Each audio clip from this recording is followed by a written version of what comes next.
Bismillahirrahmanirrahim. Alhamdulillahi rabbil alamin. Hamdan katsiran thayyiban mubarakan fih kama yuhibbu rabbuna wa yardah. Salatu wassalam ala nabiyyina Muhammadin wa ala alihi wa sahbihi ajma'in. Amma ba'd. Para santri sekalian, rahimani wa rahimakumullah.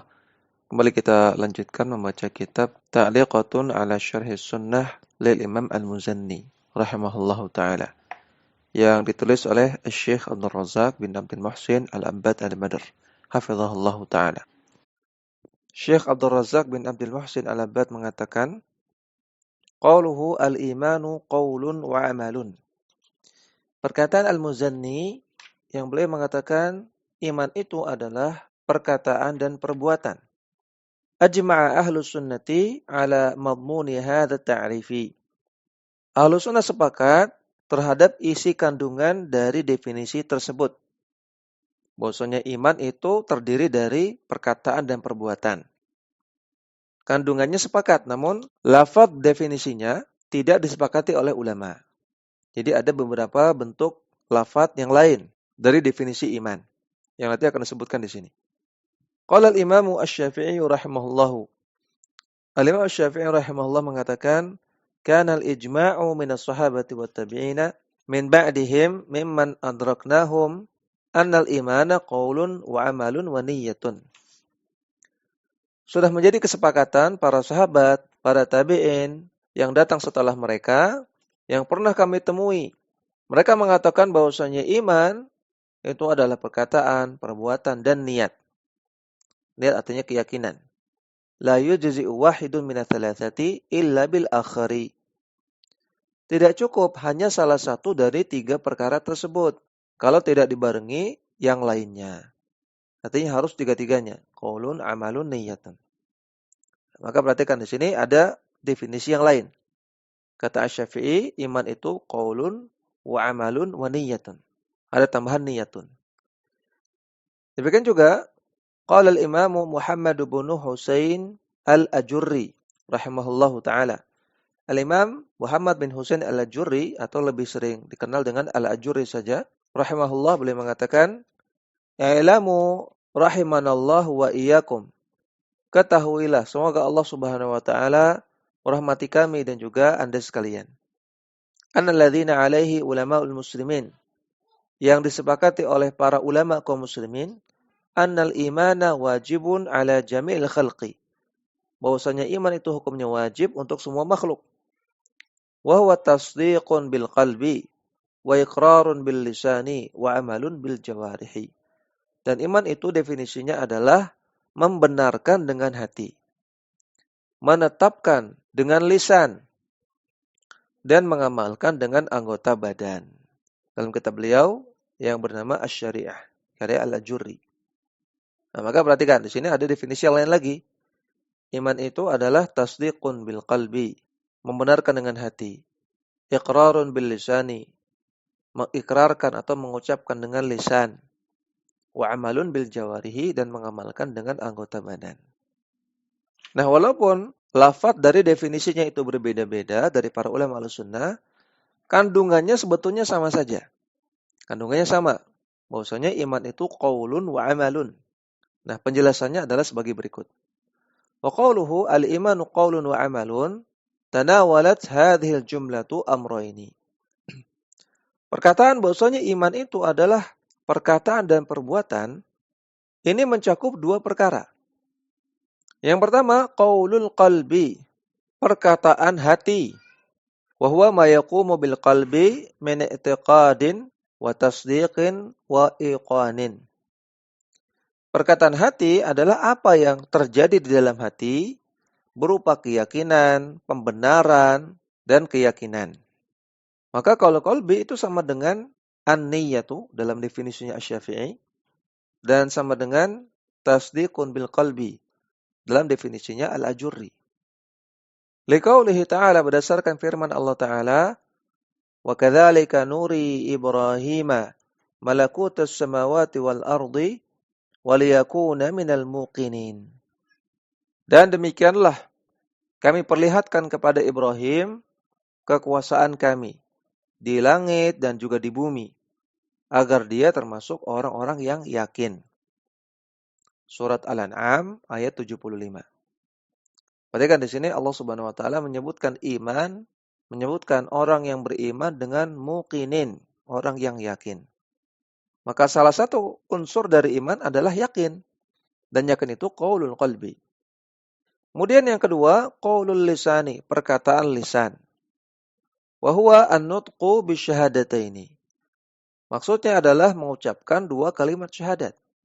Syahadati an la ilaha illallah wa anna Muhammadan Rasulullah sallallahu alaihi wasallam. Yaitu syahadat la ilaha illallah dan syahadat anna Muhammadan Rasulullah. Wal iqraru bilawazimiha, dan menetapkan konsekuensi-konsekuensi dari dua kalimat syahadat tersebut. Artinya kalau meyakini Allah satu-satunya sesembahan, konsekuensinya jangan berbuat syirik.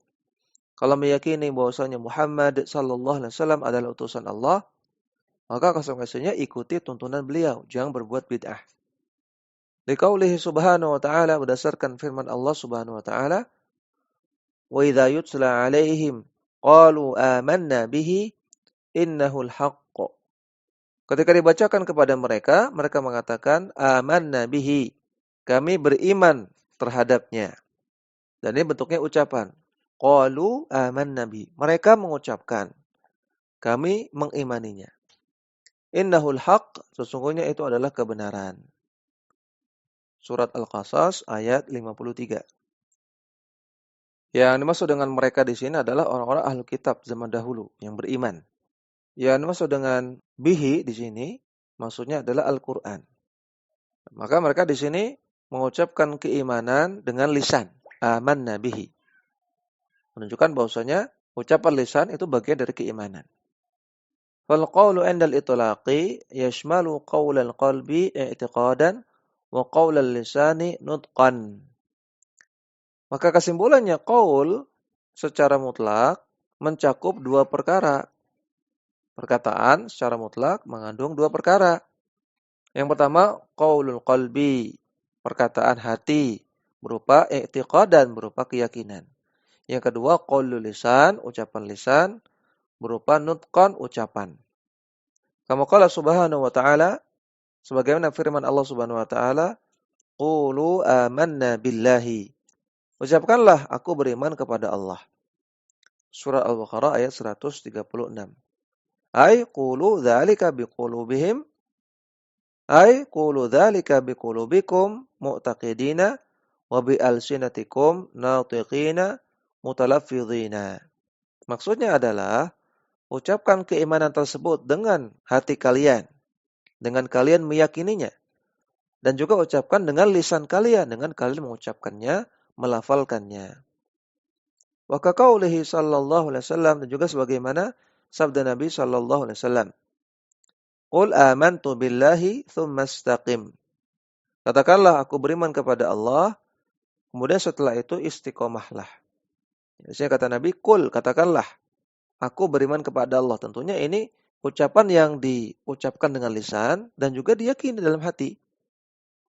Wa man qala bilisanihi ma laysa fi qalbihi fahuwa kadzibun munafiqun. Adapun orang yang dia mengucapkan dengan lisannya, tapi ucapannya tidak sama dengan apa yang ada dalam hatinya.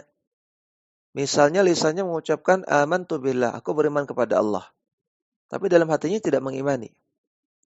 Atau lisannya mengucapkan la ilaha illallah, tidak ada sesembahan yang berhak disembah kecuali Allah. Tapi dalam hatinya masih ingin menyembah selain Allah. Maka fahuwa kadzibun munafiqun. Dia adalah pendusta dan orang yang munafik.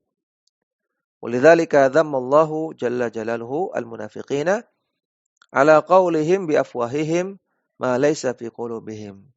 Oleh karena itu Allah Subhanahu wa taala mencela orang-orang munafik dengan mengatakan bahwasanya mereka itu mengucapkan dengan lisan-lisan mereka sesuatu yang tidak diyakini oleh hati mereka. Yaitu dalam surat Ali Imran ayat 167.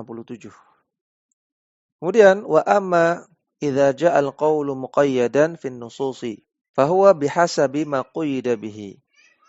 Adapun qaul, kata-kata al-qaul, kalau terdapat di dalam dalil dalam bentuk yang muqayyad, bukan dalam bentuk mutlak. Perhatikan ya, ada lafadz yang mutlak, ada lafadz yang muqayyad. Mutlak itu artinya lafadz yang tidak ada keterangan tambahan. Tidak ada gandengannya, dia sendirian. Muqayyad adalah lafadz yang ada keterangan tambahannya, ada gandengannya. Jadi kita lihat pada contoh ya. Maka fahuwa bihasabi ma quyida bihi. Maka maknanya tergantung keterangan tambahannya tersebut. Ya, tergantung qaidnya. Qaid itu keterangan tambahan. Kaqaulihi subhanahu wa ta'ala, contohnya dalam firman Allah subhanahu wa ta'ala, yaquluna bi afwahihim ma laysa fi qulubihim. Mereka orang-orang munafik mengucapkan dengan lisan mereka apa yang tidak diyakini oleh hati-hati mereka. Surat Ali Imran ayat 167. Perhatikan di sini ada kata-kata qaul dalam bentuk fi'il yaquluna. Dan di sini ada qaidnya, ada keterangan tambahan. Yaquluna bi afwahihim. Mereka mengucapkan dengan lisan mereka. Nah, kalau seperti ini, maka maknanya adalah qaulul lisan saja. Qaul di sini maksudnya qaul lisan, perkataan lisan. Contoh yang lain, wa qaulihi subhanahu wa ta'ala, seperti firman Allah subhanahu wa ta'ala, wa yaquluna fi anfusihim laula yu'adzibuna Allahu bima naqul. Mereka berkata dalam diri mereka, artinya dalam hati mereka. Aduh, andaikan Allah subhanahu wa ta'ala tidak mengazab kita gara-gara apa yang kita ucapkan. Surat Al-Mujadalah ayat ke-8. Ya, maksudnya adalah, aduh andaikan ucapan kita itu tidak perlu ada konsekuensinya. Ya, andaikan ucapan kita itu tidak dihisab oleh Allah Subhanahu wa taala. Maka kita tentu bebas untuk mengucapkan apa yang kita inginkan, ini kata mereka. Jadi di sini yaquluna fi anfusihim. Mereka berkata fi anfusihim. Ada qaidnya, ada keterangan tambahan, yaitu fi anfusihim. Yang mana ini menunjukkan qaul di sini maksudnya adalah qaulul qalbi, ucapan hati bukan ucapan lisan. Nah, tadi kalau qaul itu disebutkan secara mutlak sendirian tanpa ada keterangan tambahan, maka mencakup dua. Mencakup qaulul lisan dan qaulul qalbi. Tapi kalau qaul itu ada qaidnya, ada keterangan tambahannya, maka maknanya cuma salah satunya saja. Kemudian wazada ba'du salafi fi tafsiril imani ma'al qawli wal amali an-niyata awil i'tiqada. Dan sebagian ulama salaf ketika menafsirkan istilah iman, setelah menyebutkan iman itu qaul, perkataan dan amal, perbuatan, mereka tambahkan yang ketiga an-niyah. Ya, sebagaimana dalam definisinya Asy-Syafi'i tadi, atau terkadang dengan istilah al-i'tiqad, keyakinan. Ya, terkadang qaul, amal, niyah. Atau terkadang qaul, amal, i'tiqad. Seperti itu. Wa hadhihi ziyadatu hiya lil idahi wal bayani. Maka adanya tambahan ini maksudnya adalah untuk memperjelas dan untuk menjelaskan. Fala ta'arada bainaha wa baina ma taqaddama. Sehingga sebetulnya tidak ada pertentangan antara definisi yang menyebutkan 3, qaul, amal, niyah, dengan definisi yang hanya menyebutkan 2, qaul dan amal saja. Ya, sebetulnya tidak ada pertentangan karena yang ketiga ini itu tambahan untuk memperjelas saja. Karena niyah itu sama dengan tadi qaulul qalbi. Jadi dia sudah ada di qaul, sudah termasuk qaul. Namun untuk lebih jelas lagi dimunculkan niyah. Kemudian qala Syekhul Islami rahimahullahu. Syekhul Islam Ibnu Taimiyah rahimahullah mengatakan, "Wa min hadzal babi aqwalus salafi wa a'immatud dini fi tafsiril imani." Dalam bab ini ada perkataan para salafus saleh dan para imam dalam agama ketika mereka menafsirkan istilah iman. Fataratan yaquluna huwa qaulun wa amalun. Terkadang mereka mengatakan iman adalah perkataan dan perbuatan. Wataratan yaquluna huwa qaulun wa amalun wa niyyatun wa tiba'us sunnati. Terkadang mereka juga mengatakan iman adalah perkataan, perbuatan, niat dan mengikuti sunnah. Maka di sini ada 4 ya. Perkataan, perbuatan, niat, yang keempat mengikuti sunnah. Wataratan yaquluna, terkadang mereka mengatakan qaulun bil lisani wa i'tiqadun bil qalbi wa amalun bil jawarihi. Iman adalah perkataan dengan lisan, keyakinan dalam hati, dan amalan dengan anggota badan. Wa kullu hadza sahihun. Dan semua definisi tersebut adalah definisi yang benar. Semuanya benar. Ya, tadi iman itu qaulun wa amalun. Ya. Qaulunnya sudah kita bahas. Sekarang amalun. Yang ketiga ada amalul qalbi. Amalan hati. Wa yashmalu jami'a a'malil qalbi. Amalan hati di sini mencakup semua bentuk amalan hati. Kan niyati wal ikhlasi wal mahabbati wal inqiyadi wal iqbali 'ala Allah subhanahu wa ta'ala.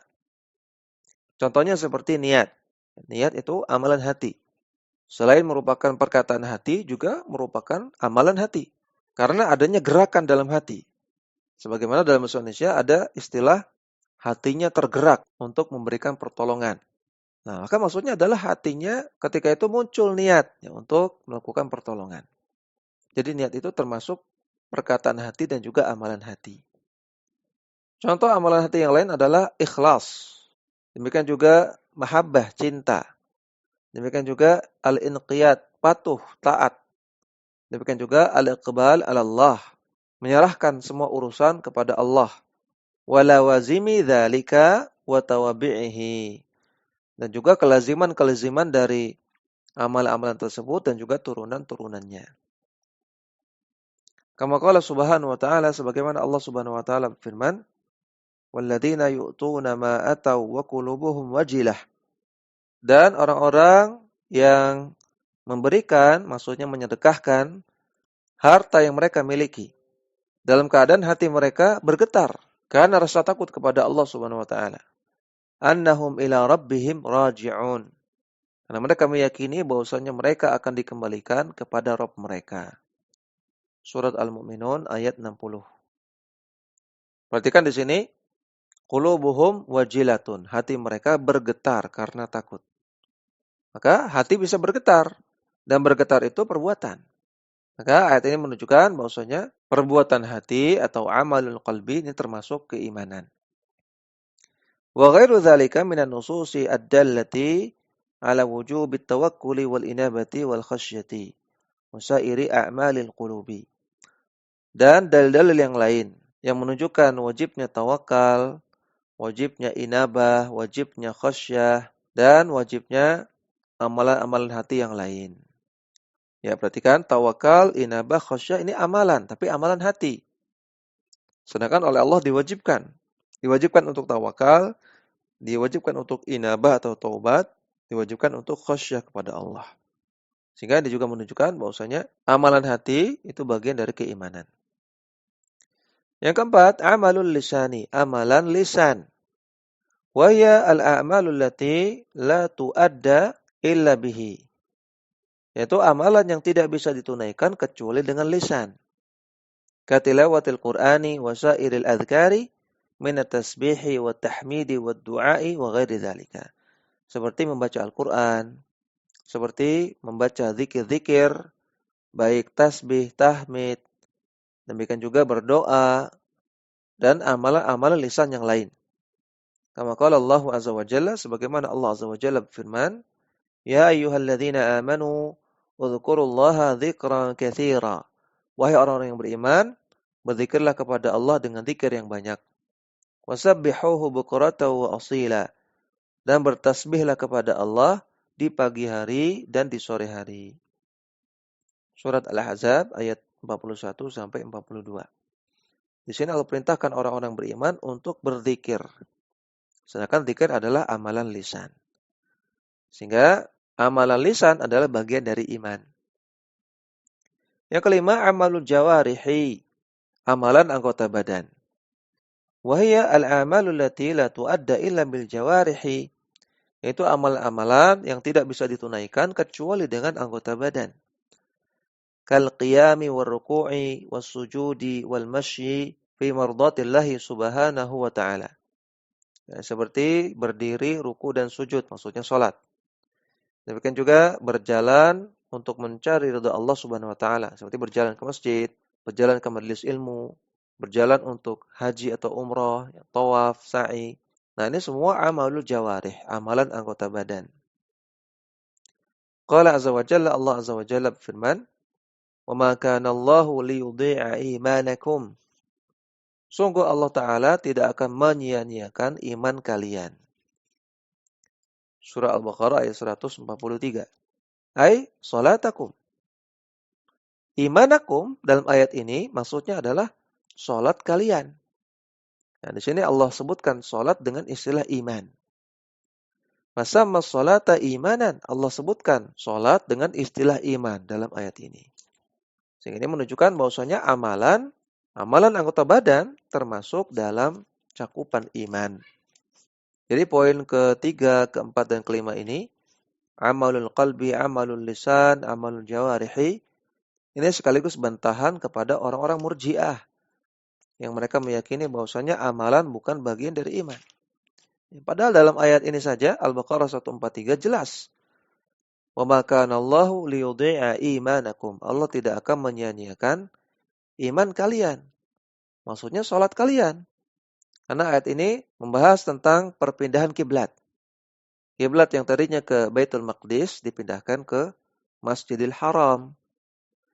Maka Allah Ta'ala katakan, salat kalian yang ke Baitul Maqdis tidak sia-sia.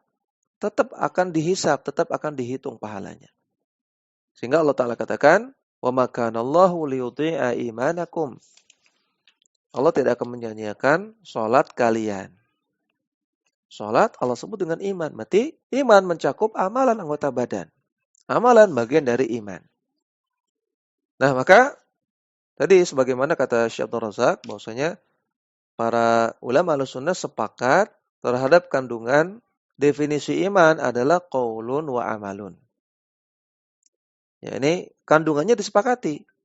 Walaupun lafadznya tidak disepakati.